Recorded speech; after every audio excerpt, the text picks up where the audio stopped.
ಬಿಜೆಪಿಯಲ್ಲಿ ಯಾವುದೂ ಸರಿ ಇಲ್ಲ ಅನ್ನೋದು ವಕ್ಫ್ ಹೋರಾಟದಿಂದ ಗೊತ್ತಾಗ್ತಾ ಇದೆ. ಒಂದಾಗಿ ವಕ್ಫ್ ವಿರುದ್ಧ ಹೋರಾಟ ನಡೆಸಬೇಕಾದ ಕಮಲ ನಾಯಕರು 2 ಟೀಮ್ ಮೂಲಕ ಕಣಕ್ಕೆ ಇಳಿದಿದ್ದಾರೆ. ಇದರಲ್ಲಿ ಬಸನಗೌಡ ಯತ್ನಾಳ್ ಟೀಮ್ ಹೈಕಮಾಂಡ್ ಸೆಳೆಯುವಲ್ಲಿ ಯಶಸ್ವಿಯಾಗಿದ್ದಾರಾ ಅನ್ನೋ ಡೌಟ್ ಕೂಡ ಶುರುವಾಗಿದೆ. ವಕ್ಫ್ ವಿಚಾರದಲ್ಲಿ ಯತ್ನಾಳ್ ಬರೆದ ಪತ್ರಕ್ಕೆ ಕೇಂದ್ರ ಸ್ಪಂದಿಸಿದೆ. ಹೀಗಾಗಿ ಯತ್ನಾಳ್ ಹೋರಾಟ ವಿಜೇಂದ್ರ ಸ್ಥಾನಕ್ಕೂ ಕುತ್ತು ತಂದಿದೆಯಾ ಅನ್ನೋ ಅನುಮಾನ ಕೂಡ ಹೆಚ್ಚಾಗಿದೆ. ವಿಜೇಂದ್ರ ಸ್ಥಾನ ಯತ್ನಾಳ್ ಪಾಲಾಗಬಹುದು ಅಥವಾ ಬೇರೆ ಬಿಜೆಪಿ ನಾಯಕರ ಪಾಲಾಗುವ ಚಾನ್ಸ್ ತುಂಬಾ ಇದೆ. ಅದಕ್ಕೆ ಕಾರಣ ಕೂಡ ಇದೆ.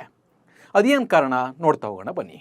ವಕ್ಫ್ ಹೋರಾಟದಿಂದ ನಮಗೆ ಗೊತ್ತಾಗಿರುವುದೇನೆಂದರೆ 1-2 ತಿಂಗಳಲ್ಲಿ ರಾಜ್ಯ ಬಿಜೆಪಿಯಲ್ಲಿ ಸರ್ಜರಿ ಆಗಬಹುದು ಅನ್ನೋದು.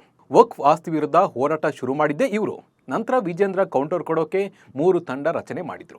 ಆದರೆ ರೆಬಲ್ ನಾಯಕರನ್ನ ತನ್ನ ಜೊತೆ ಸೇರಿಸಿಕೊಂಡು ಯತ್ನಾಳ್ ಕೇಂದ್ರದ ಗಮನ ಸೆಳೀತಾ ಇದ್ದಾರೆ. ಇದರ ಎಫೆಕ್ಟ್ BY ವಿಜೇಂದ್ರ ಮೇಲೆ ಆಗಲಿದೆ. ಯಾಕಂದ್ರೆ ಯತ್ನಾಳ್ ಟೀಮ್ ನಿರಂತರವಾಗಿ ವಿಜೇಂದ್ರ ವಿರುದ್ಧ ವಾಗ್ದಾಳಿ ನಡೆಸಿ ಅವರನ್ನ ರಾಜ್ಯಾಧ್ಯಕ್ಷ ಸ್ಥಾನದಿಂದ ಕೆಳಗಿಳಿಸುವಂತೆ ಒತ್ತಡ ಹಾಕ್ತಾ ಇದ್ದಾರೆ. 2 ಬಣವಾಗಿ ಹೋರಾಟ ಮಾಡಿದ್ರೆ ಮುಂದೆ ರಾಜ್ಯದ ಎಲೆಕ್ಷನ್ಗೆ ಎಫೆಕ್ಟ್ ಆಗಿ ರಾಜ್ಯ ಬಿಜೆಪಿಯಲ್ಲಿ ಈಗ ಇರುವ ಒಡಕು ದೊಡ್ಡದಾಗಬಹುದು. ಹೀಗಾಗಿ ಇದು ಕೇಂದ್ರವನ್ನ ಒಂದು ಇಕ್ಕಟ್ಟಿಗೆ ಸಿಲುಕಿಸಿದೆ.